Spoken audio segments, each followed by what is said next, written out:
This video is intended to help explain the persuasive speech outline. So let's take a quick look at the outline itself.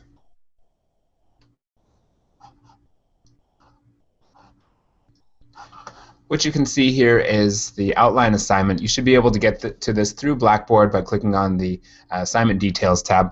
And what you see here is at the very beginning, so you're looking at this speech should be a persuasive speech on a question of policy. In other words, you should be able to complete the phrase, "My audience should." If we're completing the phrase, "My audience should," really what we're trying to say here is that your audience, so the people, literally your audience in Com 101 in our class, these people should do something.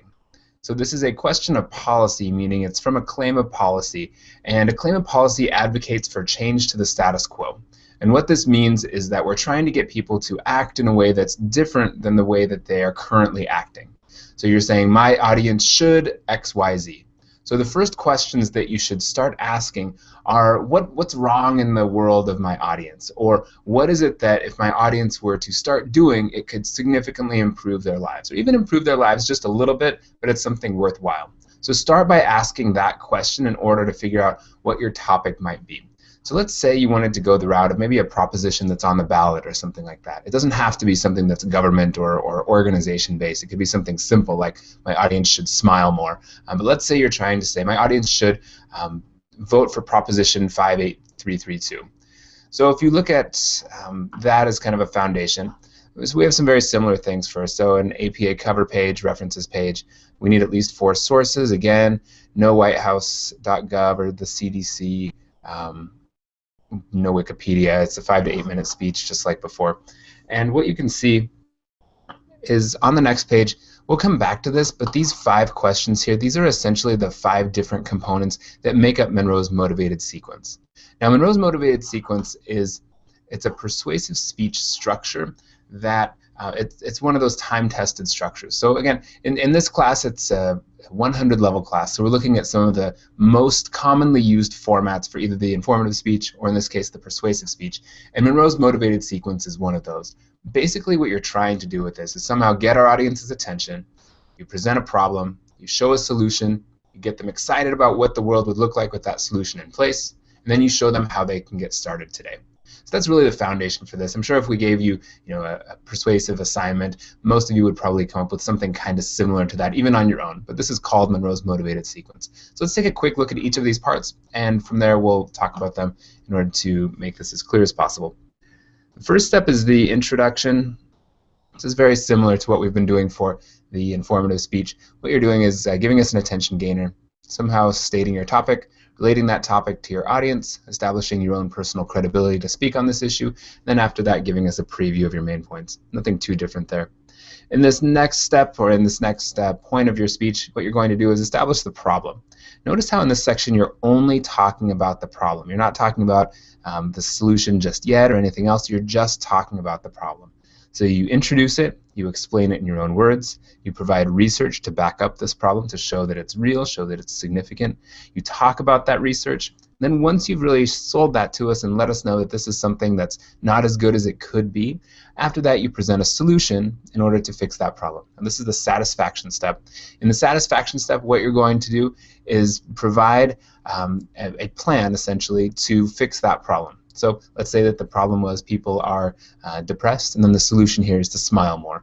So you're going to be providing research how smiling is actually going to be firing off different chemicals in your brain, which will lead to more happiness or something like that. Right? So we've got this problem that you've introduced. You present that in isolation so people can feel the problem. Then after that, you're releasing that tension by discussing a solution that would fix that. Now this next stage is the visualization step. And in the visualization step, what you're going to do is tell us about the promised land, right? Tell us about, we had this thing that was not as good as it could be, or this thing that was horribly wrong. You then have provided a solution to that, so you're showing us how to fix it. Then after that, you're going to show us, okay, well now this is what the world looks like once people have made this change. So let's say one of the topics I don't want you to do is to have people exercise or eat better. Right? Both of those are kind of overdone, so we'll use that as an example. Let's say you talk about people don't have enough energy as the problem. People want more energy, they don't have enough.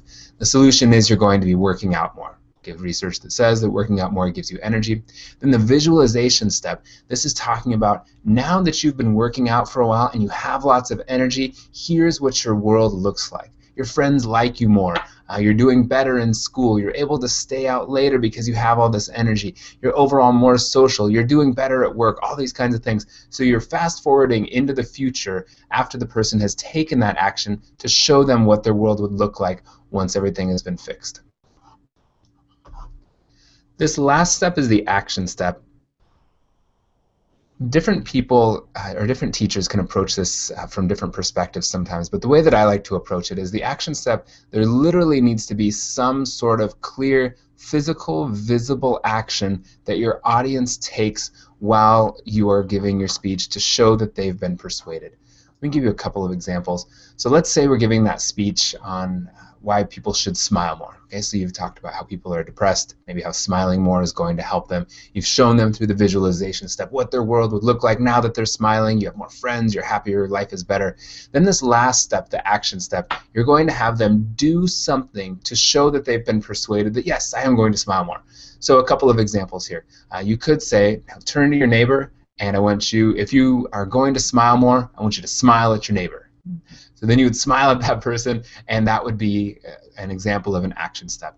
You could also say, okay, so now that you've heard, you learned about the problem, you heard about how smiling more will fix it, we talked about what your world would look like once you smiled more. How many of you are going to smile more? Raise your hand.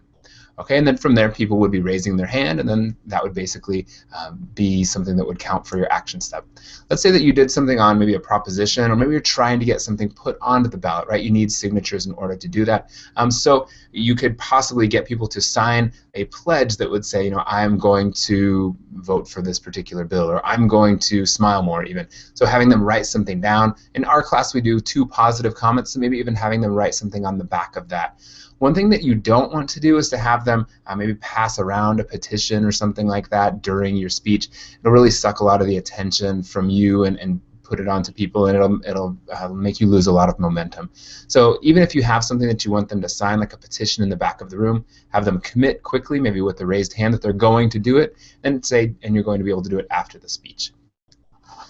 So looking at all of these different steps, we've got 5. So the first step is establishing an introduction, so gaining attention, kind of similar to the way that we discussed the informative speech. Second, you are discussing a problem. So remember, this is something that should directly impact the lives of those people that you are speaking to. After that, you're going to discuss a solution, so how this is going to be fixing the lives of, or fixing that problem. Next, you're going to be discussing how this is going to make their world a better place. And then last, you'll show them how to get started today, or have them commit to being persuaded here. Okay, so getting started today. Notice there's different ways that you can do this, right? Let's say that you have a speech where you want them to vote in a particular way. Okay, well, they're not going to be able to vote during your speech, right? That's kind of impossible. So that action step is going to have to be like a commitment, so they're going to do it later. But let's say you want them to smile more. Well, smiling during the speech, that is actually the act. So it might be something where it's like a commitment that they're going to do it later, or it might actually be doing the thing during your speech. So notice with this action step, though, if you don't have your audience do something, the way that I see this is that's not enough. So if you're looking at point deductions and things, you will receive a significant point deduction if your audience doesn't specifically do something. Okay, but this is all based around the claim of policy, which is my audience should. So start by asking the question, what's wrong in the world of my audience? Maybe what could be better in their lives? And then from there, you're building an argument or building a persuasive speech that's going to help them out and help them eventually persuade the people that they will be, help your audience overcome whatever that obstacle might be. Hope this was helpful, and good luck.